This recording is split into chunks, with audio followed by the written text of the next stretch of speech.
strike. And there's always this problem of NLC attempting not to boycott order.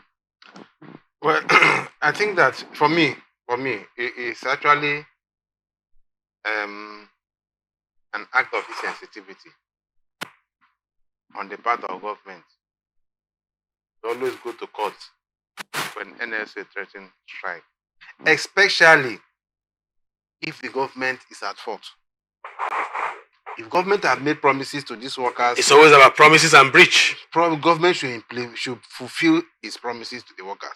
When you make promises and you don't fulfill the promises, and the workers have the right to say, you told us this and you're not doing, therefore we want to down tool.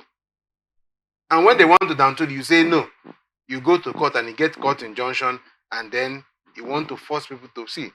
You cannot force people to work. If you force people to work, they will not give in their best. So government should desist from always running to the court to get injunction to rather than comply with the demands. Instead, if you cannot comply, engage them in a sincere dialogue. Meet them halfway. Engage them in a sincere dialogue. If you are telling me to come if you are telling me to come forward, and I'm also saying you to come forward, the best way is that take a step. If you take a step, I will take a step. By the time you know what is going on, we will meet at a certain point where it's not totally your own opinion, and it's not also totally my own opinion. So we reach a compromise at a certain point. This idea of going to court to compel the labor unions to work, even when they decide they want to down tool, because there is a promise that was made and that was not fulfilled. For instance, in 2020, the former president, Muhammadu Buhari, during the World Teachers Day, announced some very beautiful packages for teachers. The salary enhancement, special salary scale, extension of the retirement extension of the retirement age, and so many things.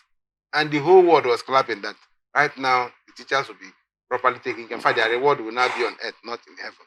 But 3 years down the line, those promises, only one of them has been partially implemented, and that is the extension of their years of service. And that is only applicable to federal government-owned schools.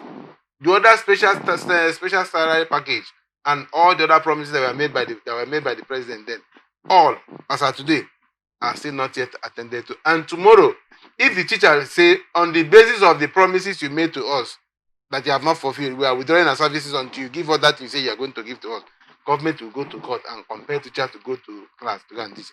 And now, when you compel teachers to go, just like any other worker, when you compel them to go and work, you run a risk of having a system that will not function very well. Why? Because you have workforce that are not motivated. You have workforce that are grumbling. They have grudges against their employers. So what they will do is to find a way to survive, either to sabotage the system or to cut away one or two things in the organization, and then render the system useless. So I want to advise government that each time labor wants to go on strike, and you engage labor in a sincere dialogue, I carefully use that word, sincere dialogue, and labor is not seeing reason. And of course, there is no way you engage labor in sincere dialogue and they will not see reason. But assuming they don't see reason with you, the best thing to do is allow them to ventilate their anger. Let them ventilate their anger, and at the end of the day, they will come back to dialogue table, and at the end of the day, you will discuss, you will reach a compromise, and then we will go on. If you ask them to go, if you compare them with through court orders, that's what we saw in the last administration at the federal level. If you continue that way, you will have workers who are disgruntled.